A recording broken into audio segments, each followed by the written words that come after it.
Okay, tonight I'm gonna film our ferret routine.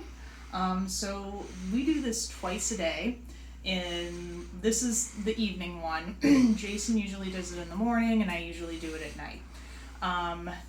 When it was just 1 or 2 ferrets, we didn't need to do it this often, but now that there's 5, there's a lot of poop, so we need to do it more. So this is the ferret, this is like the food drawer. In the morning they get food. They have plenty right now, so I don't feed them in the evening because they still have food in their bowls. But in the morning when we're doing it, they get a mix. They get a mix of this Ysong Ferret Epigen 90. It's the top of the line ferret food. It's the best one you can get. And we mix that half and half with Blue Buffalo Wilderness, and this is a cat food, and it's very high quality cat food with no byproducts, no corn, wheat, or soy, or any artificial preservatives or flavors.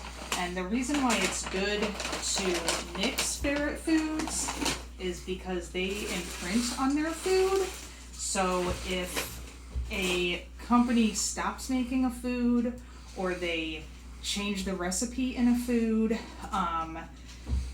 if you've been mixing your food, your ferret will be used to at least one other food, so that gives you something to work with so that they don't just stop eating. So that's good to do. So that's what we do in the morning. We feed them. That's our mix that we feed them. Ideally, I should probably have some more different foods in that mix. The rescue that we adopted from had like 5 or 6 foods in their mix, but I just haven't really gotten around to doing that. So now we're going to start with the poop corners. This is our poop drawer, pretty much. Sounds like it's a drawer of poop. It is not a drawer full of poop. It's a drawer of poop supplies. So we got our puppy pads. We're going to get some of those out. I need 1 and a half. One for there, and a whole one for there. Get my paper towels, sandwich baggies, and here's some scissors. So I will cut these in half sometimes if it's just a small area that I need to cover. It kind of saves on them, makes them last a little bit longer. So I'm going to start with this corner. This is the most popular, and as you can see, it's very poopy, and this is just from today. We did it this morning last, so I usually will lay out a new one and set this on the new one while I'm cleaning up the old ones, and just ball them up. And then, they miss sometimes. That's mainly Arthur, the new baby, who's missing, but he'll get the hang of it. So there probably won't be this much poop on floors for very long. And this is where the plastic baggies come in. You're gonna grab any that got missed, and then you have to also try and keep your ferret from going into the bag of poop, because that's what they want to do. And then paper towels, and I just wipe it up and just wipe it clean. And then every week or so I will completely scrub these corners and just sanitize them completely every couple weeks.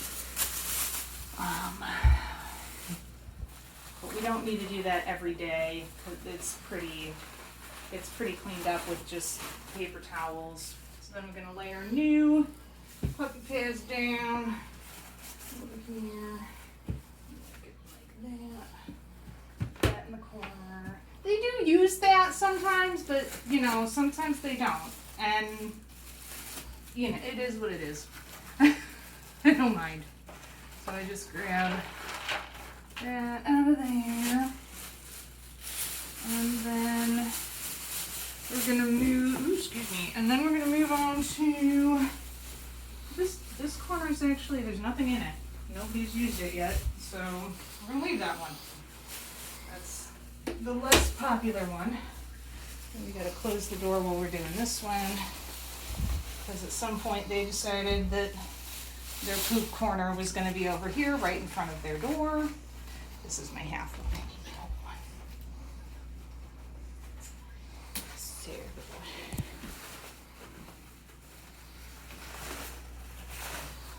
And we're just going to do the same thing that we did over there. Just pull that up, wipe up, in case there's any moisture or anything.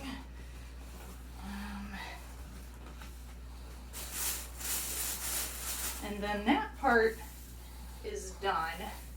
So, and at the same time you're doing this, you gotta, you know, the ferrets are curious and they want to know what you're doing, even though you do this twice a day. They want to be part of it.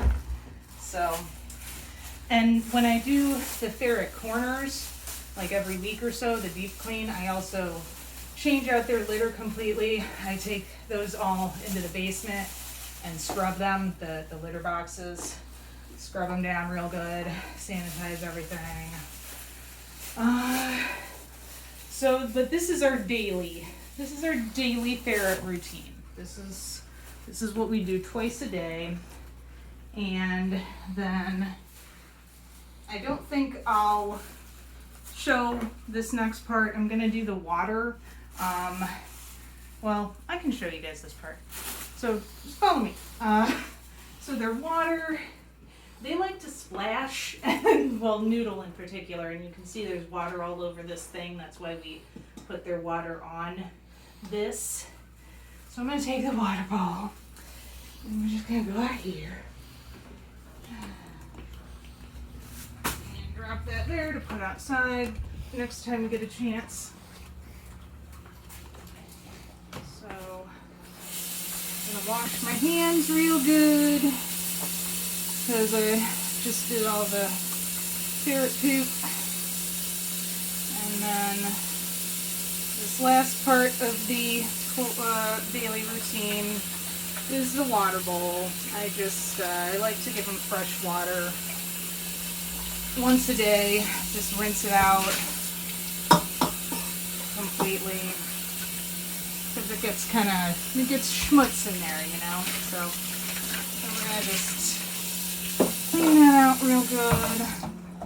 We've got a couple of great big cups that we use just for this. This is one of them, Aquaman cup. We got a movie we saw. It wasn't Aquaman, it was another movie. They had Aquaman cups, so we use these big cups. So that's all cleaned out. We're gonna come back in here, and actually I want to get a towel to dry that up. I like to just keep that dry.